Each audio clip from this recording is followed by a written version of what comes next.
بسم اللہ الرحمن الرحیم۔ تفسیر روح البیان میں ہے کہ ایک مرتبہ اللہ رب العالمین کے عظیم پیغمبر حضرت سلیمان علیہ السلام نے ایک جن سے شیطان ابلیس کے بارے دریافت فرمایا۔ جن نے عرض کیا، اے پیغمبر خدا، مجھے معلوم ہے کہ ابلیس اس وقت کہاں ہوگا۔ فرمایا، مجھے اس کے پاس لے چلو۔ چنانچہ حضرت سلیمان علیہ السلام اس جن کے ہمراہ ایک دریا کے کنارے پہنچے تو آپ نے دیکھا شیطان اپنا تخت لگائے بیٹھا ہے۔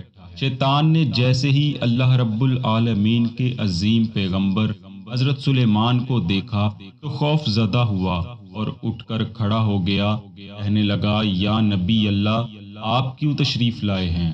حضرت سلیمان علیہ السلام نے فرمایا، مجھے بتاؤ، بنی آدم میں تمہیں کون سب سے زیادہ پسند ہے اور کیوں؟ کیونکہ جو تمہارا محبوب ہوگا یقیناً وہ اللہ عز و جل کا ناپسندیدہ ترین ہوگا۔ ابلیس کہنے لگا، یہ میرا راز ہے، اگر آپ خود چل کر میرے پاس تشریف نہ لاتے تو میں کبھی آپ کو نہ بتاتا، لیکن اب چونکہ آپ خود تشریف لائے ہیں تو بتائے دیتا ہوں۔ کہنے لگا، وہ مرد مجھے بہت محبوب ہوتے ہیں جو دوسرے مردوں کے ساتھ بدفعلی کرتے ہیں، اور عورتوں میں وہ عورتیں مجھے بہت پسند ہوتی ہیں جو دوسری عورتوں کے ساتھ بدفعلی کرتی ہیں۔ دوستو، لواطت جسے صدومیت بھی کہا جاتا ہے، یہ معنی ہم جنس پرستی کے ہیں۔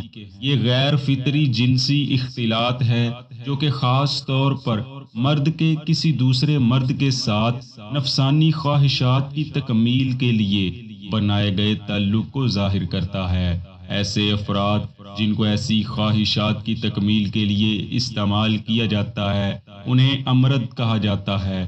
امرد سے مراد وہ نوعمر لڑکے ہیں جو حسین ہوں اور بے داڑھی مونچھ ہوں۔ کہا جاتا ہے کہ حضرت آدم علیہ السلام سے لے کر حضرت نوح علیہ السلام تک اس قبیح عمل کا کوئی نام و نشان نہیں تھا، یعنی کسی کے وہم و گمان میں بھی نہیں تھا کہ عورت کے علاوہ مردوں سے بھی نفسانی خواہش پوری کی جا سکتی ہے۔ لیکن پھر اللہ تعالیٰ کے پیغمبر حضرت لوط علیہ السلام کی قوم میں یہ برائی پیدا ہونا شروع ہو گئی، اور یہ مرض اس حد تک عروج کو پہنچا کہ لوگ اپنی بیویوں تک سے نکاح کرنا ترک کر بیٹھے۔ ہم جنس پرستی کے آغاز کے کیا اسباب تھے اور ابلیس لعین کا اس میں کیا کردار تھا، اس حوالے سے تاریخ میں دو طرح کی روایات ملتی ہیں۔ چنانچہ منقول ہے کہ شام کے علاقوں میں سے سدوم کے علاقے بہت سرسبز و شاداب تھے۔ یہ پھلوں، سبزیوں اور دیگر اناج کی پیداوار میں آس پاس کے علاقوں کی نسبت بہت زیادہ زرخیز تھے، اسی لیے ارد گرد کی بستیوں میں رہنے والے لوگوں کی توجہ کا مرکز بنے رہتے تھے، اور لوگ دور دراز سے اپنے علاقے چھوڑ کر یہاں آباد ہوتے رہتے تھے۔ یہاں کے رہنے والے سدومی باہر سے آنے والے لوگوں کی وجہ سے بہت تنگ تھے، اور باہر سے آنے والے لوگ انہیں ایک آنکھ نہ بھاتے تھے۔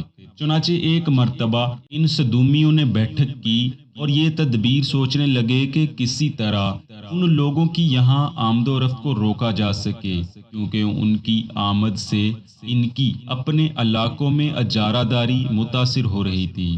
انہوں نے بہت سی تدبیریں سوچی مگر کوئی کارآمد ثابت نہ ہوئی۔ بالآخر ایک روز یہ جمع ہوئے تو شیطان لعین ایک بوڑھے کی شکل میں ان کی مجلس میں داخل ہو گیا۔ ابلیس نے ان سے کہا، کیا تم اس لیے یہاں جمع ہوئے ہو کہ باہر سے آنے والے لوگوں کو یہاں آنے سے روکا جا سکے؟ سب لوگ اس کی طرف متوجہ ہوئے اور کہنے لگے، ہاں، ہم اسی لیے جمع ہیں۔ کیا تمہارے پاس کوئی تدبیر ہے؟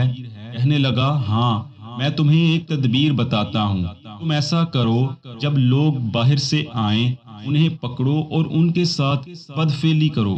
جب تم چند ایک کو پکڑ کے ان کے ساتھ یوں کرو گے تو وہ واپس جا کر تمہاری یہ حرکت دوسرے لوگوں کو بتائیں گے، یوں پیچھے آنے والے لوگ یہاں آنے سے رک جائیں گے۔ لوگوں نے ابلیس کی تدبیر جو سنی تو سخت غصہ ہوئے اور نفرت کا اظہار کرتے ہوئے اسے فوراً اپنی محفل سے نکال دیا۔ جب کچھ عرصہ گزرا اور لوگوں کی کوئی دوسری تدبیر کارگر ثابت نہ ہوئی تو انہوں نے سوچا کیوں نہ اس بوڑھے کی تدبیر پر ایک دن عمل کر کے دیکھا جائے۔ لہٰذا ان میں سے چند افراد نے نئے آنے والے لوگوں کو زبردستی پکڑا اور اپنی ہوس کا نشانہ بنا ڈالا۔ بس جنہوں نے ایک بار یہ کام کیا، شیطان لعین نے ان کے لیے اس کام میں ایسی لذت ڈالی کہ وہ اس کے عادی ہو گئے، اور پھر رفتہ رفتہ تمام قوم کے مرد بھی اس بیماری میں مبتلا ہو گئے، اور لوگ اپنی بیویوں کو بھول کر امرد لڑکوں کے ساتھ راتیں گزارنے لگے۔ یوں غلام بازی یا ہم جنس پرستی کا ایسا بازار گرم ہوا کہ تمام کی تمام قوم سدوم اس کی لپیٹ میں آ گئی۔ تفسیر روح البیان میں ایک اور روایت جو اسی بابت بیان کی جاتی ہے وہ یہ ہے کہ سب سے پہلے امرد بن کر بدفعلی کروانے والا خود ابلیس لعین تھا۔ وہ خود قوم سدوم کے سامنے ایک امرد کی شکل میں آیا اور ان کے چند جوانوں کو اپنی غلط حرکتوں سے اپنی طرف مائل کرنا شروع کر دیا۔ چنانچہ کچھ عرصہ وہ اسی تگ و دو میں لگا رہا، حتیٰ کہ وہ انہیں اپنی طرف مائل کرنے میں کامیاب ہو گیا اور وہ نوجوان اس کے ساتھ بدفعلی کرنے لگے۔ کچھ وقت گزرنے کے بعد یہ خود تو وہاں سے غائب ہو گیا، لیکن لوگوں کو اس کی ایسی لذت پڑی کہ وہ نہ صرف اپنی قوم بلکہ باہر سے آنے والے ہر بے ریش لڑکے کو زبردستی پکڑ کر اس کے ساتھ بدفعلی کرنے لگے۔ اس عملے قبیح سے قوم کے لوگ دو طرح کے فائدے لے رہے تھے، ایک تو وہ اپنی نفسانی ہوس پوری کرتے اور دوسرا وہ باہر سے آنے والے لوگوں کو بھی روکنے میں کامیاب ہو گئے تھے۔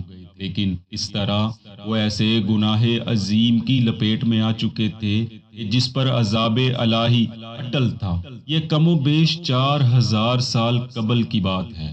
چنانچہ ان کی طرف حضرت لوط علیہ السلام کو مبعوث فرمایا گیا اور انہیں اللہ کے عذاب سے ڈرایا گیا، لیکن بجائے اس کے کہ وہ اس عملے قبیح سے توبہ کرتے اور بارگاہ رب العزت میں معافی کے طلبگار ہوتے، یہ لوگ خدا اور اس کے پیغمبر کا مذاق بنانے لگے۔